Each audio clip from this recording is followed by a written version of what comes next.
Hello बच्चों, Magadh institute of agriculture classes में आप सभी का स्वागत है। मैं हूं नवीन और आप सभी के बीच लेकर आ गए हैं एग्रीकल्चर का क्लास। इस क्लास में आज हम लोग पढ़ेंगे राइस के बारे में। इससे पहले हमने राइस का एक क्लास अपलोड किया हुआ है, तो वहां से ही शुरू होगा आप लोग का क्लास। और इसमें हम लोग एक एक करके अब अपना क्रॉप स्टार्ट कर दिए हैं पढ़ना। तो जो जो क्रॉप है जो आपके एग्जाम पॉइंट ऑफ व्यू के लिए काफ़ी इंपॉर्टेंट है, जो 2027 में जितने भी बच्चे एग्जाम देने वाले हैं उन सभी बच्चों के लिए ये काफ़ी इंपॉर्टेंट क्लासेस होने वाली है। तो इस क्लास को आप लोग देखना ना भूलें और इस क्लास को एकदम अच्छे से तैयार करें, ताकि आपको जब आप एग्जाम देने जाएं तो आपको कोई प्रॉब्लम ना हो, क्योंकि आपका जो क्वेश्चन आएगा इससे बाहर नहीं आएगा। ठीक है, तो चलिए हम लोग स्टार्ट करते हैं इस क्लासेस को।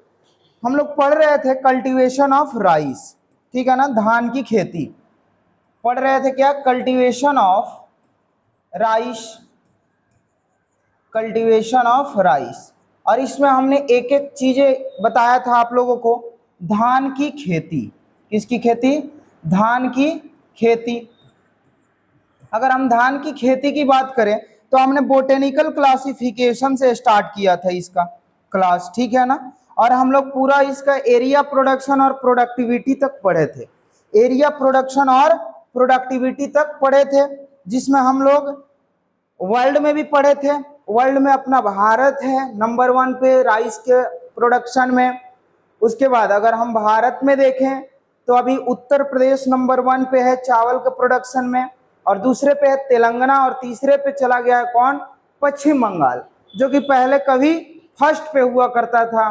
ठीक है, अब आ जाइए, अगर हम बिहार में की बात करें तो बिहार में राइस की खेती सबसे ज़्यादा और सबसे ज़्यादा प्रोडक्शन रोहतास में होता है, जिसको हम लोग सासाराम भी कहते हैं, रोहतास डिस्ट्रिक्ट में होता है। ठीक है, तो वहाँ पे सबसे ज़्यादा राइस का प्रोडक्शन होता है। प्रोडक्टिविटी भी रोहतास का ही है सबसे ज़्यादा। तो आइए वहाँ से हम लोग स्टार्ट करते हैं, ठीक है ना। हम लोग हेडिंग डाले थे क्लाइमेट।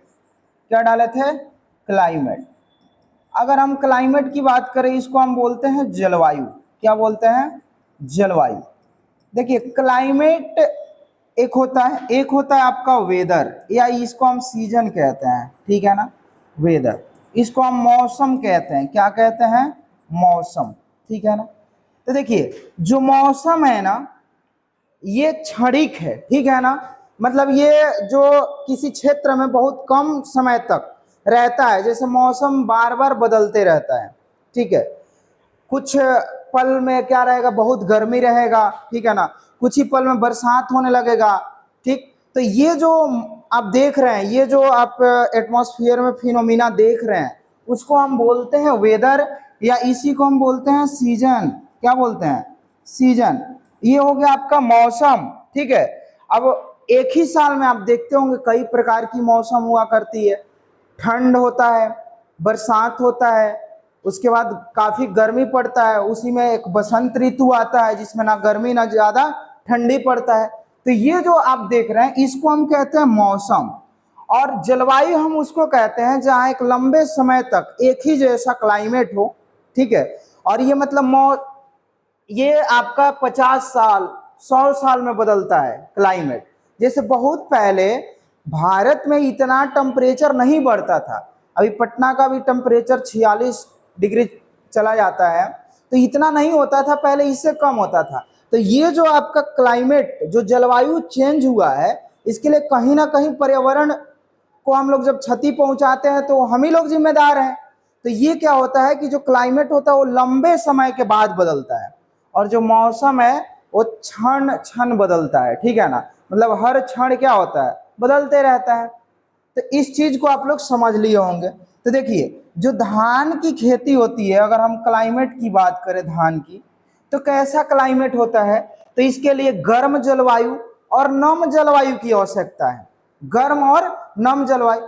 ये तो धान एक है खरीफ का फसल, और इसको हम लोग खरीफ के अलावा भी हम लोग कहीं पे रबी के सीजन में भी उगाते हैं और गर्मा में भी उगाते हैं। मतलब धान को तीनों सीजन में उगाया जाता है, लेकिन अभी हम लोग पढ़ेंगे तो आपको पता चल जाएगा। लेकिन जो धान है बाबू एक्चुअल में वो किसका है, खरीफ का है, ठीक है ना। तो यहाँ पे लिखिए rice is a kharif season crop, rice is a kharif season crop, ठीक है ना। धान, rice is a kharif season crop हो गया। यहाँ पे इंपॉर्टेंट जोड़ लीजिए, rice is a important, important, यहाँ पे इंपॉर्टेंट कर लीजिए, rice is a important kharif season crop. तो धान खरीफ की एक महत्वपूर्ण फसल है, एक महत्वपूर्ण फसल है। इसको हम लोग हिंदी और इंग्लिश दोनों में पढ़ेंगे। तो ये तो इतना समझ गए होंगे कि ये खरीफ का फसल है और इससे पहले हम क्लासिफिकेशन भी बताए थे। उसके बाद अगर हम बात करें कैसा जलवायु चाहिए, तो लिखिए hot and humid climate, hot and humid climate, humid climate. इसको हम लोग बोलते हैं गर्म एवं नम जलवायु की आवश्यकता होती है, गर्म एवं नम जलवायु, नम जलवायु मतलब पूरा गर्मी भी रहे और नम जलवायु का मतलब बारिश भी होता रहे, ठीक है। तभी क्या होगा, हमारा जो राइस है वो अच्छे से होगा। अब देखिए इसके लिए सबसे बेस्ट टेम्परेचर क्या होगा भाई, कितना टेम्परेचर पे अंकुरण करेगा, कितना से ज्यादा हो जाएगा तो नहीं करेगा, कितना से नीचे हो जाएगा तो आपका अंकुरण नहीं होगा। तो इन सभी चीजों को हम लोग इसमें देखेंगे। तो सबसे पहले लिखिए minimum temperature for, minimum temperature for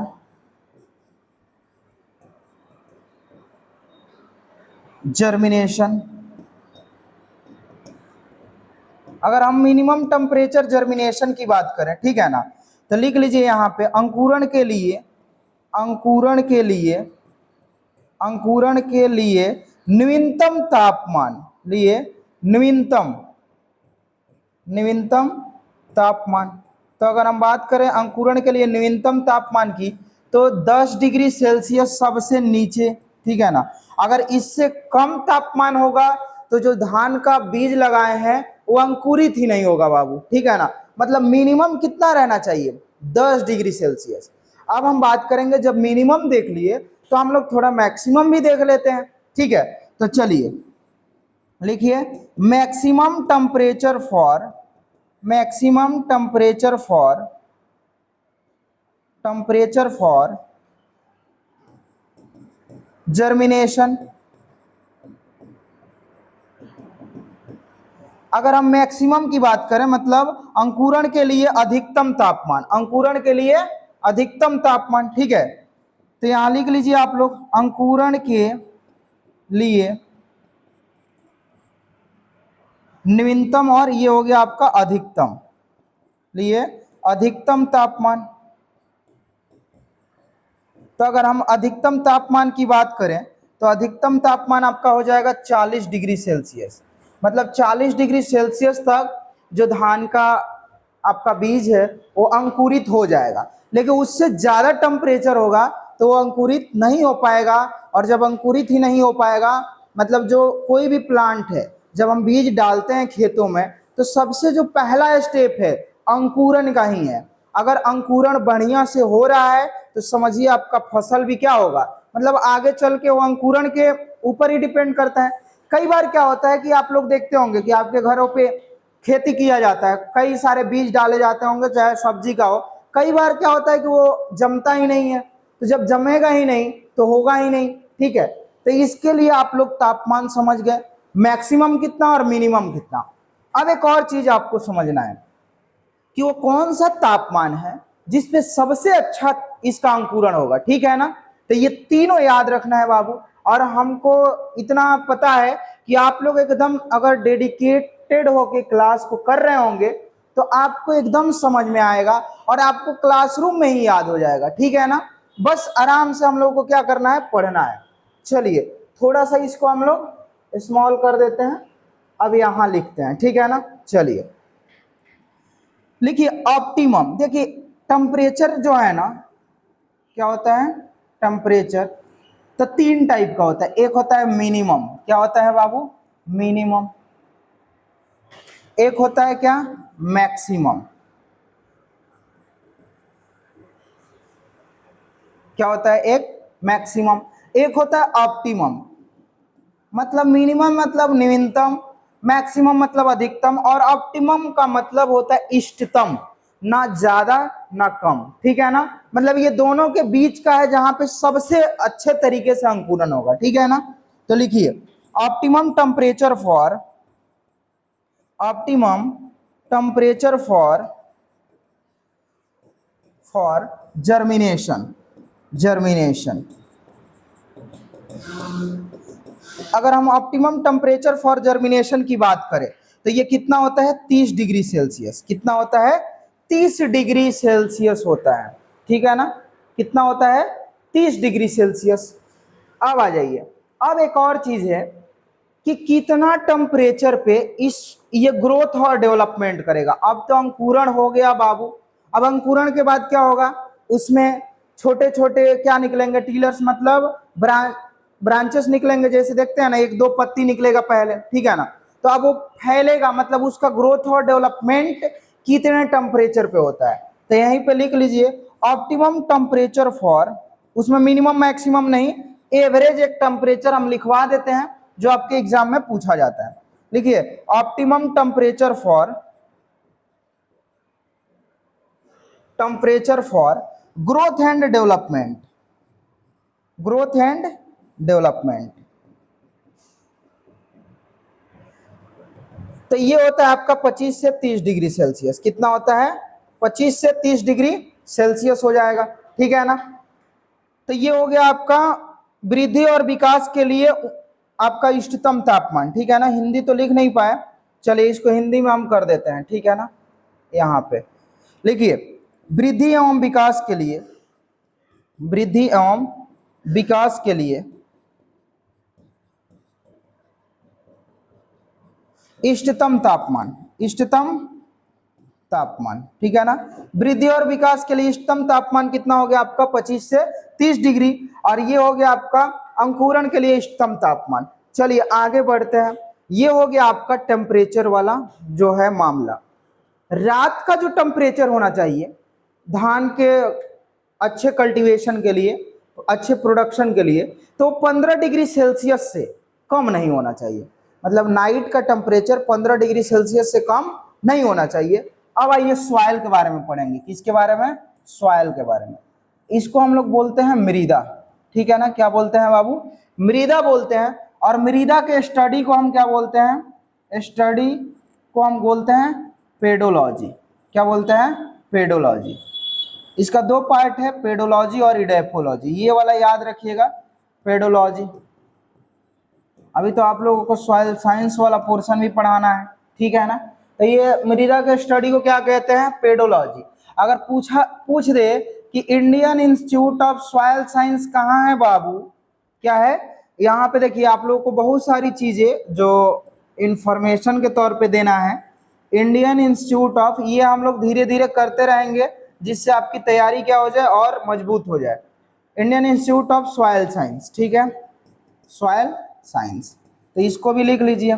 ये है कहाँ आपका बाबू, ये जो आपका है ये भोपाल में है। कहाँ, भोपाल। और ये भोपाल जो है ये कहाँ है आपका, मध्य प्रदेश में, एमपी में है। तो ये Indian institute of soil science. यहीं पे एक और इंस्टीट्यूट है जिसका नाम है इंडियन, ये आपका Indian institute of agriculture engineering. क्या है, Indian institute of, Indian institute of agriculture engineering. ये भी कहाँ है, भोपाल में है। आप लोग देखते होंगे कि काफी बच्चा इंजीनियरिंग करने के लिए कहाँ जाता है, भोपाल में जाता है। तो उससे भी आप याद रख सकते हैं, ठीक है ना। और ये एग्रीकल्चर इंजीनियरिंग है, क्या है, एग्रीकल्चर इंजीनियरिंग। अब एग्रीकल्चर इंजीनियरिंग भी कई टाइप्स के होते हैं ना। अब इस एग्रीकल्चर इंजीनियरिंग में क्या, ट्रैक्टर के पार्ट पुर्जे बनाने के लिए, जो आपका डीजल पंप होता है और पेट्रोल वाला, ठीक है ना, इस सब को बनाने के लिए, फिर से कई प्रकार की मशीनें जो हम लोग क्या करते हैं, केमिकल का छिड़काव करते हैं, ठीक है ना। तो ये सब कहाँ बनाए जाते हैं, आपके एग्रीकल्चर इंजीनियरिंग में। जैसे हल हो गया, हाल हो गया, बहुत सारे और भी जो हम लोग एग्रीकल्चर में इक्विपमेंट्स जिसको हम टूल्स बोलते हैं यूज करते हैं, वो सब कहाँ बनते हैं? एग्रीकल्चर इंजीनियरिंग वाले में, ठीक है ना। चलिए थोड़ा आते हैं हम लोग मेन टॉपिक पे, ठीक है ना। तो क्या है कि जो ये सॉइल की अगर हम बात करें तो कैसे सॉइल में हम धान की खेती करेंगे, तो सॉइल वैसा होना चाहिए जहां पे वाटर होल्डिंग कैपेसिटी उसका क्या होना चाहिए? ऊंच होना चाहिए, हाई होना चाहिए, मतलब जहां पे पानी रुके। तो आप देखते होंगे कि एक हम लोग एक्टिविटी करते हैं राइस के क्रॉप में जिसका नाम है पडलिंग। क्या नाम है बाबू? पडलिंग। इसको हम कदवा करना कहते हैं हिंदी में, ठीक है ना। और इसको बाकी कई जगहों पर इसको लेह लगाना बोला जाता है, ठीक है ना। क्या मतलब इसका लोकल कई नाम है। इसको हम लोग एक्चुअल में पडलिंग कहते हैं, कदवा करना। मिट्टी को पूरा क्या करते हैं उसमें मिक्स अप करते हैं, और उस ताकि क्या हो जाए, मिट्टी का जो कण है वो आपस में एकदम कंपैक्ट हो जाए, ताकि एक नीचे लेयर बन जाता है। और जब लेयर बन जाता है तो वो पानी को मतलब क्या करके होल्ड करके रखता है, नीचे श्रिंक करके नहीं जाने देता है। इसलिए ये एक्टिविटी हम किस में करते हैं? राइस के कल्टीवेशन करते हैं तब, ठीक है ना। ताकि उसको पानी क्या हमेशा चाहिए, और पानी के बिना, क्योंकि वो वाटर लविंग प्लांट है, जो आपका राइस है वाटर लविंग प्लांट है, मतलब अगर पानी से निकाले मर जाएगा प्लांट, ठीक है। मतलब लंबे समय तक इसको पानी चाहिए। तो आइए ये वाला चीज समझ गए आप, इसको अभी बताएंगे ही, हम लोग पढ़ते हैं, ठीक है ना। तो लिखिए इसमें क्या लिखना है, तो लिखिए clay to loam soil, clay to clay loam लिख लीजिए, clay to clay loam soil is more suitable for is more suitable for rice cultivation, ठीक है ना। लिखिए चिकनी या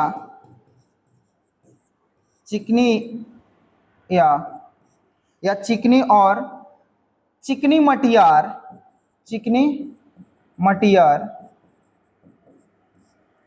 मृदा धान की खेती के लिए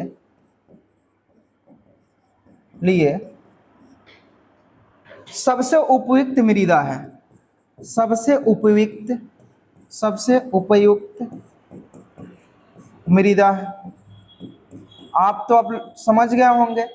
ये जो चिकनी मृदा होता है, देखिए इसमें बालू वाला मृदा नहीं होना चाहिए, क्योंकि जैसे ही बालू होगा तो आपको पता है कि बलुई मिट्टी में क्या होता है कि उसमें जो कण का आकार होता है, जो पार्टिकल्स होते हैं, वो काफी दूर दूर, मतलब काफी उसमें गैप ज्यादा होता है, ठीक है ना। और बड़ा बड़ा होता है उसमें पोर्स, जिसको हम लोग, जैसे बालू वाला मृदा है तो इसमें पोर्स बड़े बड़े होंगे, तो ये पानी श्रिंक करके नीचे चला जाएगा। और जो ये क्ले और क्ले लोम है, ये काफी पास पास होते हैं, मतलब एक दूसरे से कंपैक्ट होते हैं, काफी पास पास, तो ये पानी को नीचे नहीं जाने देते हैं। इसीलिए हम clay to clay loam soil को क्या किए हैं, सबसे बेस्ट माने हैं राइस के कल्टीवेशन के लिए। अब आइए पीएच कितना होना चाहिए, तो लिखिए average pH for rice cultivation, average soil pH लिख लीजिए बाबू, ठीक है ना, यहाँ पे अच्छा रहेगा, उचित रहेगा। Average soil pH for rice cultivation, ठीक है ना। अब देखिए कई सारी चीजों आपको आप लोगों को सीखने को मिलेगा, और राइस स्टार्ट करने के पीछे रीजन क्या है, तो देखिए एक तो भारत का सबसे मुख्य फसल है क्या, राइस। दूसरा अपने बिहार का भी मुख्य फसल है, और तीसरा जो सबसे मेन समझ लीजिए, ठीक है ना, वो तो महत्वपूर्ण है ही और काफी दिनों से महत्वपूर्ण है। जब हम राइस शुरू किए हैं तो अभी राइस की ही बुआई शुरू हुई है, ठीक है ना। तो आप लोग देखते होंगे ये सभी चीजें प्रैक्टिकली तौर पे, तो आपको चीजें क्या होगा, अच्छा से समझ में आएगा। तो ये चलिए average soil pH for rice cultivation कितना होना चाहिए, 4 से आपका 7.5 तक, 4 से कितना 7.5 तक। लेकिन एक्चुअल में जब आपके इंट्रेंस में पूछा जाता है, ये तो बोर्ड के आपके एनसीईआरटी के बुक में दिया हुआ है, लेकिन बोर्ड में जब इंट्रेंस में पूछा जाता है तो इंट्रेंस में आपका जो एवरेज पीएच देता है, ठीक है ना, तो वो 4 से 6 देता है। क्या देता है? 4 से 6 तक पीएच देता है, ठीक है ना। तो ये इंट्रेंस पीएच कितना होना चाहिए? 4 से 6। ये वाला इंट्रेंस में पूछता है आपका, तो उसको भी याद रखिएगा, ठीक है ना। अब चलिए, ये हो गया आपका राइस। अब लिखिए एक और, best soil pH for rice cultivation. Best soil pH for rice cultivation. Rice cultivation, अगर हम राइस कल्टीवेशन के लिए बेस्ट पीएच की बात करें तो वो आपका कितना है? जो है 6.5। पीएच कितना है बाबू? 6.5 है। लेकिन अगर इंट्रेंस के एवरेज कहे तो 4 से 6, अगर ऐसे कहे एवरेज टेम्परेचर आपके बोर्ड के लिए तो 4 से 7.5, ठीक है ना। ये देखिए, ये सभी चीजें आप लोगों को हम एक एक चीज क्लियर करके यहाँ पे हम बताएंगे ताकि आपको दिक्कत ना हो, ठीक है ना। तो ये हो गया आपके धान की खेती के लिए, धान की खेती के लिए, खेती के लिए सर्वोत्तम सर्वोत्तम मृदा पीएच। सर्वोत्तम मृदा पीएच ये कितना होगा? 6.5। अब देखिए पीएच होता क्या है भाई? तो पीएच में जो, अगर हम पीएच की जब बात करते हैं तो पीएच जो है ये 0 से लेकर 14 तक इसका पैरामीटर होता है। कहाँ तक? 0 से 14, बीच में 7 होता है। अब यहाँ 7 से अगर इधर हम 0 की तरफ आते हैं तो ये एसिडिक सॉइल होगा। क्या होगा? Acidic soil. अगर हम 7 से 14 की तरफ जाते हैं तो ये सैलाइन सॉइल होगा, ठीक है ला। क्या होगा? Saline and alkaline. इसको हम क्षारीय मृदा बोलते हैं और इसमें एल्कलाइन, ठीक है ना। तो सैलाइन एंड एल्कलाइन सॉइल। एक ये है आपका अम्लीय मृदा, ठीक है ना। ये क्या है आपका? 7 से कम पीएच होता है तो क्या कहते हैं? अम्लीय मृदा। और 7 से ज्यादा होगा तो इसको हम क्षारीय, लवणीय और क्षारीय कहते हैं। क्या कहते हैं? तो सैलाइन मतलब लवणीय और एल्कलाइन मतलब आपका क्या हो जाएगा? क्षारीय। तो ये लवणीय और क्षारीय मृदा। अभी इसको भी हम लोग पढ़ेंगे कि 7 से कितना तक आपका लवणीय होगा और क्षारीय कितना होगा। उसमें इसमें 2 पार्ट में बटा हुआ है, तो इस चीज को समझिए। 0 से 14 तक होता है। ये पीएच जो है इसका खोज किया था सोरेनसन ने, सोरेनसन ने, ठीक है ना। ये काफी डीप हो जा रहा है, लेकिन और 7 पे रहता है तो न्यूट्रल पीएच होता है। 7 पे क्या होता है? न्यूट्रल पीएच होता है।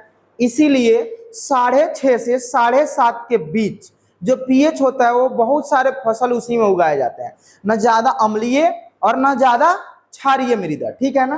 तो इसमें उगाए जाते हैं। और ये जो आप देख रहे हैं तो ये सभी लगभग यहाँ पे सिर्फ आ गया है क्या? ये एनसीईआरटी डाटा दिया है, लेकिन एक्चुअल में हम धान की खेती अम्लीय मृदा में ही करते हैं, ठीक है ना। तो ये आपका ये वाला जो पोर्शन है ये एंट्रेंस में पूछा जाता है, ठीक है ना। तो इसीलिए हम धान को एसिडोफिलिक प्लांट कहते हैं। क्या बोलते हैं? एसिडोफिलिक, क्योंकि ये अम्लीय मृदा में होता है, ठीक है ना। या इसको हम लोग एसिड सॉइल लविंग प्लांट भी कह सकते हैं, ठीक है ना। तो लिखिए यहाँ पर, rice is a acidophilic, acidophilic plant या क्रॉप कह सकते हैं, ठीक है ना। चलिए, ये तो आप समझ गए।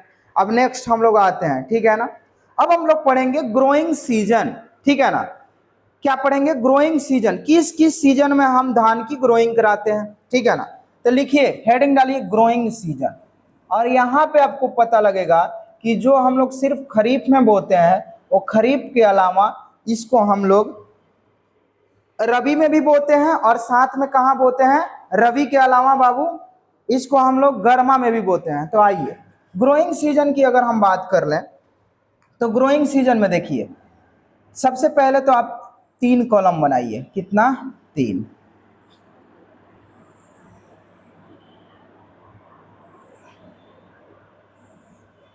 एक तरफ हम लिखेंगे, क्या लिखेंगे? सीजन का नाम, ठीक है ना, मौसम का नाम। एक तरफ लिखेंगे हम सोइंग टाइम, मतलब सोइंग टाइम का मतलब कहते हैं इसको बुआई का समय। यहाँ पे हिंदी में लिख देते हैं, ठीक है।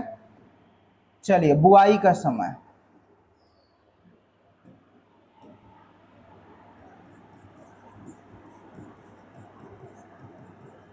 ये हो गया आपका बुआई का समय वाला डब्बा, ठीक है।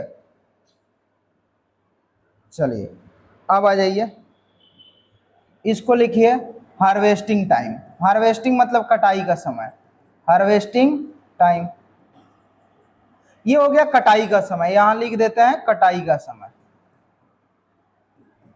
समय, ठीक है ना। तीन सीजन है, ठीक है ना, एक है खरीफ, एक है रबी, एक है जायद। आप इसको भली भांति जानते होंगे, ठीक है ना। तो लिखिए सबसे पहले हम लोग स्टार्ट करते हैं खरीफ से, इसको हम अमन कहते हैं। राइस को जब बोते हैं खरीफ में तो उसको हम लोग अमन राइस कहते हैं, ठीक है ना। तो ये है आपका खरीफ का। और आप देखते होंगे कि भारत में सबसे ज्यादा क्षेत्र पे और सबसे ज्यादा प्रोडक्शन हम किस सीजन में करते हैं, अमन के टाइम में, मतलब खरीफ के टाइम में, ठीक है ना। तो अमन की बुआई हम करते कब है, एक्चुअल में हम जून जुलाई में करते हैं, लेकिन जो आपका ये एनसीईआरटी का बुक है जो पूछा जाता है आपके बोर्ड में, यहाँ पे आपका मई जून दिया हुआ है। क्या दिया हुआ है, मई जून, मई जून। लेकिन इसको हम जून जुलाई में करते हैं, ठीक है ना। अभी जुलाई चल रहा है, धान की खेती हो रही होगी, ठीक है ना, लेकिन आपके एनसीईआरटी में ये मई जून दिया है, तो इसको आप लोग मई जून याद रखिएगा, ठीक है बाबू। अब इसकी कटाई कब करते हैं, तो बरसात में बो लेते हैं, और जब आप अपने घर छुट्टियों में जाते हैं दिवाली छठ के टाइम, तो उस टाइम आप धान की कटाई और पिटाई करते हैं। लेकिन अब तो पिटाई नहीं हो रहा है, अब तो मशीन ही आ गया है। तो ये अक्टूबर और नवंबर में दिवाली छठ पड़ता है ना बाबू, तो चलिए अक्टूबर और नवंबर। दूसरा है, एक हो गया आपका अमन, दूसरा है आपका बोरो। क्या है, बोरो। जो बोरो राइस है ये रबी में उगाते हैं, मतलब ठंडी वाले दिन में। तो ठंडी वाले रबी की बुआई कब करते हैं, बोरो को जानना है, लास्ट में आ रहा है बोरो मतलब रबी, ठीक है ना। अगर ऐसे याद नहीं होता है, क्या होता है कि क्वेश्चन पूछता है कि बोरो धान की बुआई कब करते हैं, वहां नहीं पूछेगा रबी की बुआई कब करते हैं। तो याद रखना है बोरो रा आ रहा है, मतलब रबी की बात कर रहा है, ठीक है। तो इसकी बुआई हम इस टाइम करेंगे, रबी की अक्टूबर नवंबर में, ठीक है ना। और इसकी कटाई हम करते हैं अप्रैल में। कब करते हैं, अप्रैल में। अब कहिएगा भाई बोरो राइस का सर बुआई ठंडी में अपने यहाँ कहाँ होता है, तो नहीं होता है, सही बात है। लेकिन जब आप यहाँ पे होता है, कुछ क्षेत्र है जो कोसी और मिथिलांचल है वहां पे होता है, ठीक है ना। लेकिन आपको इसका जीता जागता और एग्जाम्पल कहाँ मिलेगा, जब आप अक्टूबर नवंबर में जाइएगा कोरोमंडल तट पे। कहाँ, कोरोमंडल तट पे। ये जब ये साउथ इंडिया का जब आप मैप देखते हैं, ठीक है ना, यहाँ पे देखिए ये साउथ इंडिया है, यहाँ से ये वाला पोर्शन। तो यहाँ इस ये पूर्वी तट है, इसको हम लोग कहते हैं कोरोमंडल तट। क्या कहते हैं, कोरोमंडल तट, ठीक है। थोड़ा सा ज्योग्राफी वाला पार्ट भी आप लोगों को बता देते हैं। इधर है केरल तट, जिसको हम मालाबार तट कहते हैं। क्या कहते हैं बाबू, मालाबार। इसमें तीन तट है, ठीक है ना, कोंकण, कन्नड़ और मालाबार। ये कोरोमंडल तट है। यहाँ पे क्या होता है ना कि अक्टूबर और नवंबर में बारिश होता है। तो जब अक्टूबर और नवंबर में बारिश होगा तो यहाँ पे, और साउथ इंडिया में गर्मी भी पड़ता है उस टाइम, ठीक है। तो हमने लिखाया था कि हॉट क्या चाहिए, क्लाइमेट चाहिए, और ह्यूमिड क्लाइमेट चाहिए, मतलब बारिश भी होते रहना चाहिए। तो टेम्परेचर भी गर्म है और बारिश भी हो रहा है।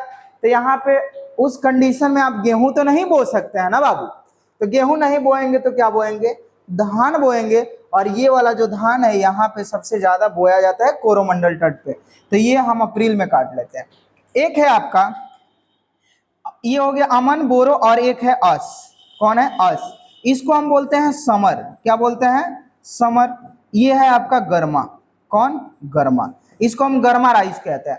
गर्मा राइस को हम मार्च में बोते हैं, ठीक है ना। इसको हम जायद भी कह सकते हैं, क्योंकि जायद की बुआई हम फरवरी मार्च में करते हैं।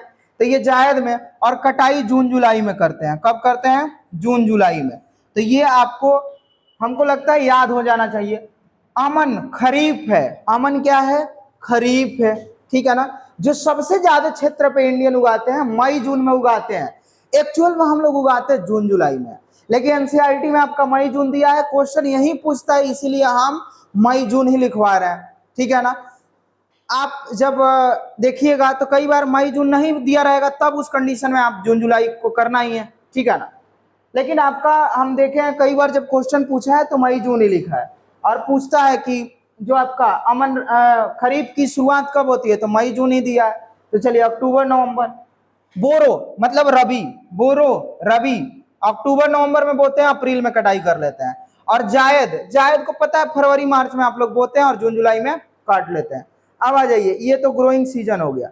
अब हम बात करेंगे कुछ वेराइटी के बारे में, ठीक है ना, जो आपके राइस के इंपॉर्टेंट वेराइटी है, ठीक है ना, राइस के इंपॉर्टेंट वेराइटी है।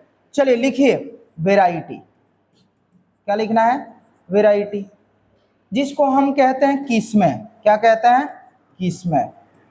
अभी इसके स्पीसीज का क्लासिफिकेशन आप लोगों को नहीं बताया है, वहां से क्वेश्चन आप लोगों को एंट्रेंस में पूछता है। जब एंट्रेंस पढ़ाएंगे तो एक बार और राइस पढ़ाएंगे, ठीक है ना।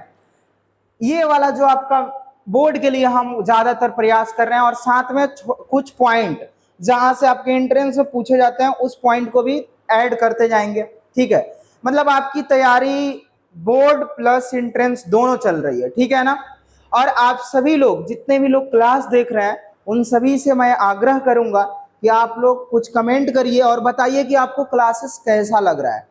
अगर क्लासेस में कोई दिक्कत आ रही है तो उसको हम सुधार करेंगे, ताकि आपको जो कोई भी परेशानी नहीं हो, आपको जो भी प्रॉब्लम्स है उस प्रॉब्लम्स को हम दूर करें, ठीक है बाबू। तो इसी के साथ हम लोग फिर आगे बढ़ते हैं। और देखिए क्या है ना कि ये जो आप लोगों का क्लास है बीच बीच में गैप हो जा रहा है थोड़ा सा त्रुटि की वजह से।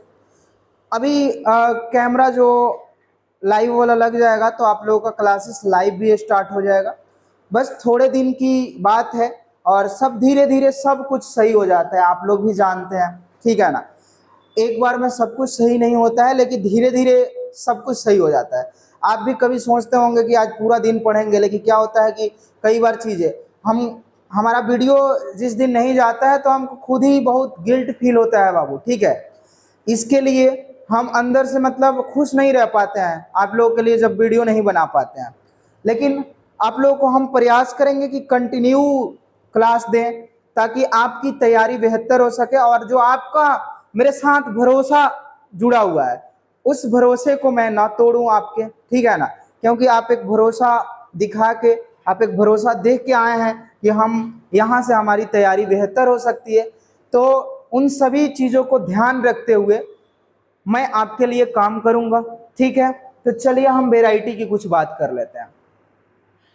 कुछ वैरायटी हैं जो इंपॉर्टेंट है, कुछ सबसे पहले हम कंसेप्ट की बात कर लेते हैं, जहां से आपके क्वेश्चन एंट्रेंस में पूछे जाते हैं, ठीक है ना। तो आइए, एक है आपका कंसेप्ट जो है वो है father of hybrid rice, father of hybrid rice, hybrid rice. अब भाई हाइब्रिड क्या होता है, इसको हम संकर धान बोलते हैं। तो यहाँ पे हिंदी में लिखेंगे संकर धान के पिता कौन है, संकर धान के पिता। भाई हाइब्रिड राइस का पिता कौन है, तो वाई एल पिंग है। कौन है, वाई एल पिंग, या इसको हम लोग लॉन्ग इवान पिंग भी कहते हैं या इवान लॉन्ग पिंग भी कहते हैं। इसका पूरा नाम है, ये चाइना के हैं, नाम से ही आप लोगों को पता चल रहा होगा, इवान लॉन्ग पिंग इनका पूरा नाम है, ठीक है ना, इवान लॉन्ग पिंग। इनको बोला जाता है फादर ऑफ हाइब्रिड राइस। और हाइब्रिड राइस जैसे दो अलग अलग वेराइटी को क्रॉस करा के जब एक नया वेराइटी डेवलप किया जाता है उसी को हम बोलते हैं हाइब्रिड राइस। हाइब्रिड राइस के प्रोडक्शन में चाइना नंबर 1 पे है और अपना भारत दूसरे नंबर पे है, ठीक है ना। और हाइब्रिड राइस में क्या होता है कि दो अलग अलग वेराइटी का हम क्रॉस कराते हैं ताकि उत्पादन बढ़ सके, कई सारे प्रकार की जो बीमारियां है उसको हम लोग दूर कर सकें, और कई सारा क्या होता है कि ज़्यादा पानी में होता है तो उसको हम थोड़ा कम भी पानी मिले तो एक कम पानी वाले और एक ज़्यादा पानी वाले होने वाले फसलों को एक साथ क्रॉस करा के एक नया वैरायटी डेवलप करेंगे तो वो क्या होगा कि उसके बीज का हो जाएगा, ठीक है। तो ये सभी चीज़ें हैं हाइब्रिड वाले में, ठीक है ना। तो कौन है, Ivan long ping, Ivan long ping, नाम देख रहे हैं आप लोग, आ जाइए। उसके बाद आइए एक और है father of father of super rice, father of super rice, इसको हम बोलते हैं सुपर राइस के पिता, ठीक है ना। तो सुपर राइस, जब आप सुपर काम कोई करते हैं तो आप बहुत खुश रहते हैं, ठीक है ना। तो इसके जो फादर है वो है जीएस खुश। कौन है? जीएस खुश, ठीक है। अब देखिए इनका पूरा नाम है गुरुदेव सिंह खुश, गुरुदेव सिंह खुश, ठीक है ना। इनका पूरा नाम क्या है बाबू? गुरुदेव सिंह खुश। इन्होंने सुपर राइस डेवलप किया था। सुपर राइस क्या है? तो जो नॉर्मल आपके राइस हैं उस राइस से आपका 20 से 25% उपज जब ज्यादा होता है, ठीक है ना, एवरेज 15 से 25 के बीच में आप मान सकते हैं। इसका कितना होता है? 15 से 25% क्या होता है? नॉर्मल वेराइटी से ज्यादा जब उत्पादन होता है उसी को हम कहते हैं सुपर राइस। आप एक नॉर्मली पढ़ाई कर रहे होंगे, लेकिन जिस दिन आप 12 घंटा पढ़ लेते होंगे कहते होंगे अरे यार आज मजा आ गया, सुपर पढ़ाई हुआ है आज, ठीक है। तो ये है कि 15 से 25 के बीच में, मतलब 20 से 25, जब आप प्रोडक्शन अन्य किस्मों से ज्यादा करते हैं तो उसको हम कहते हैं सुपर राइस। और जब सुपर राइस, जब सुपर आप काम करते हैं तो खुश रहते हैं, तो गुरुदेव सिंह खुश इन इसके फादर हैं, ठीक है ना। एक और है फादर ऑफ गोल्डन राइस। ये सब हम क्यों लिखा रहे हैं? आपके ये बोर्ड के एग्जाम में नहीं पूछा जाएगा, ठीक है ना। बोर्ड के एग्जाम में एकदम लॉलीपॉप क्वेश्चन पूछा जाता है, एकदम इजी। आप देखते ही कहिएगा अरे यार इधर पहले आओ, तुम पहले इसी को टिक करते हैं, ठीक है ना। देखते ही मतलब पलक झपकते ही क्वेश्चन क्या कर दीजिएगा? सही कर दीजिएगा, क्योंकि उतना आपका कंसेप्ट बन गया रहेगा, ठीक। कुछ चीजें याद करना है तो हम लोग क्लासरूम के माध्यम से तो याद कर ही रहे हैं, आप रिवीजन भी करना है आपको, क्योंकि देखिए हमसे ज्यादा मेहनत आपको करना है, क्योंकि आपका एग्जाम है, एग्जाम आपको निकालना है, तो हमसे तो ज्यादा करना ही पड़ेगा, ठीक है। अगर हम 50% दे रहे हैं आपके लिए तो आपको 100% देना है। उसके बाद और क्या है कि जब हम लोग का एग्जाम नजदीक आएगा तो ऑब्जेक्टिव क्वेश्चन के माध्यम से इन सारी चीजों को भी फुलफिल कर लेंगे। ये आपके एंट्रेंस के लिए इंपॉर्टेंट है, ठीक है। इसके फादर है इंगो पोट्रिकस, इंगो पोट्रिकस, लिखिए इंगो पोट्रिकस। कौन है? इंगो पोट्रिकस। तो फादर ऑफ गोल्डन राइस कौन होगा? इंगो पोट्रिकस। अब आइए कुछ वेराइटी हैं जो एंट्रेंस में पूछे जाते हैं, ठीक है, और बोर्ड वाला लिखवाएंगे अभी, ठीक है ना। चलिए तो कुछ मोस्ट इंपॉर्टेंट वेराइटी लिखिए, ठीक है ना। लिखिए मोस्ट इंपॉर्टेंट वेराइटी।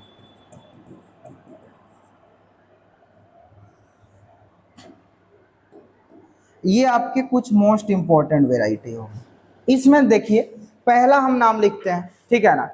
सीयू चल रहा है? नहीं ये बंद नहीं ना, देख लेना, चल रहा है ना, ठीक है।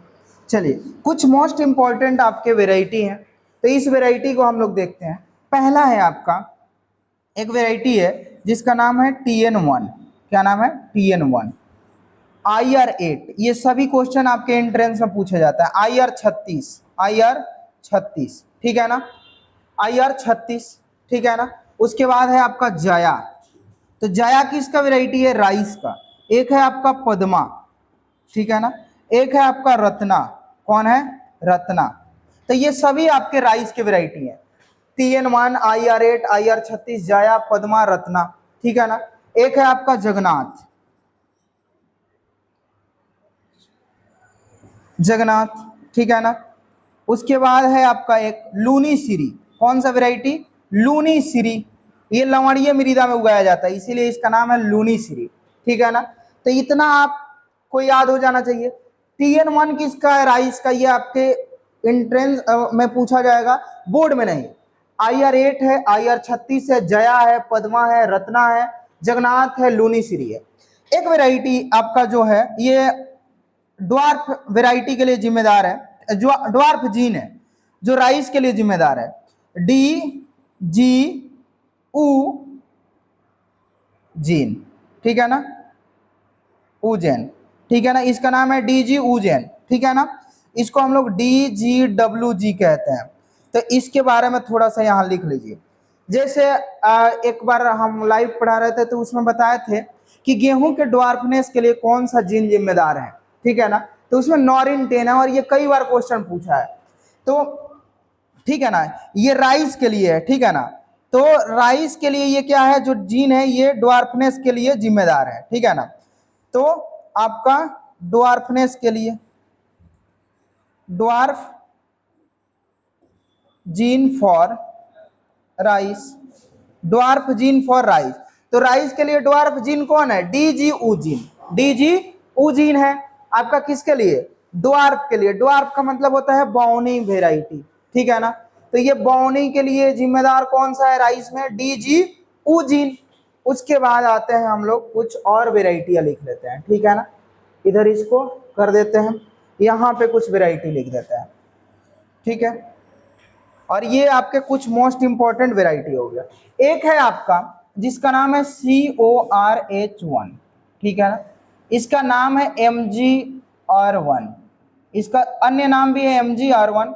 ये जो है ये राइस का फर्स्ट हाइब्रिड वेराइटी है, ठीक है ना, तो first hybrid variety of rice, ये एंट्रेंस के लिए है बाबू, first hybrid variety of rice, ठीक है ना, फर्स्ट हाइब्रिड वेराइटी। तो ये हो गया आपका फर्स्ट हाइब्रिड वेराइटी, किसका है, राइस का है, ठीक है। कुछ वेराइटियां हैं जिसको हम अन्य में लिखवा देते हैं, जैसे हम लोग बोरो के टाइम बोते हैं, ठीक है ना, तो बोरो क्या है, रबी के सीजन में। तो रबी के सीजन में कौन सा हम राइस का वेराइटी बोते हैं, इसको हम लोग देख लेते हैं, ठीक है ना। तो कौन सा है आपका, तो गौतम है, रबी में कौन बोते हैं, गौतम है, एक प्रभात है, और ये क्वेश्चन पूछा जाता है बोर्ड के एग्जाम में। ये आपका इधर जो हम पढ़ाए ये एंट्रेंस के लिए होगा और ये आपके बोर्ड के लिए। तो गौतम, प्रभात और रिछारिया, गौतम, प्रभात और रिछारिया, ठीक है। एक हम लोग बोते हैं चौर इलाके में, कहाँ, चौर एरिया, ठीक है ना, चौर रीजन या चौर एरिया कह सकते हैं।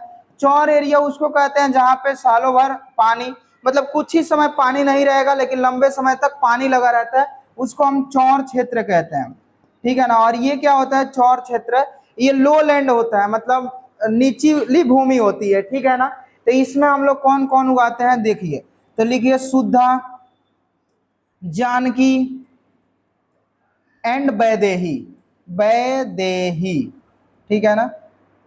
तो ये लिख लीजिए, हिंदी में भी लिखवा देते हैं, शुद्धा, जानकी और क्या है आपका, वैदेही, शुद्धा, जानकी और वैदेही। तो ये हो गया आपका किसके लिए, चौर के लिए। और इसको हम लोग क्या करते हैं कि नर्सरी तैयार नहीं करते हैं, इसको डायरेक्ट हम खेत में बो देते हैं, मतलब डायरेक्ट सीड ही छीट देते हैं। और एक डायरेक्ट सीडेड वेराइटी जो है आपका सबसे इंपॉर्टेंट, जो एंट्रेंस में पूछता है, वो बाला है। तो लिख लीजिए इसको भी, direct seeded variety, direct seeded variety. ये जो आपका वेराइटी है इसका नाम है बाला, ठीक है ना, क्या नाम है, बाला। और अब कुछ वेराइटी जो आपका बच गया है उसमें वेराइटी है, एक तो हम ऊपरी भूमि में उगाएंगे, एक मध्यम भूमि में उगाएंगे और एक निचली भूमि में उगाते हैं, और एक आपका रह गया है सेंटेड वेराइटी और एक आपका हाइब्रिड। तो उसको हम 5 कॉलम बना के नेक्स्ट क्लास में आपको हम पढ़ा देंगे। आज के लिए बस इतना ही, मिलते हैं आपसे नेक्स्ट क्लास में। इसी के साथ जय हिंद, जय भारत,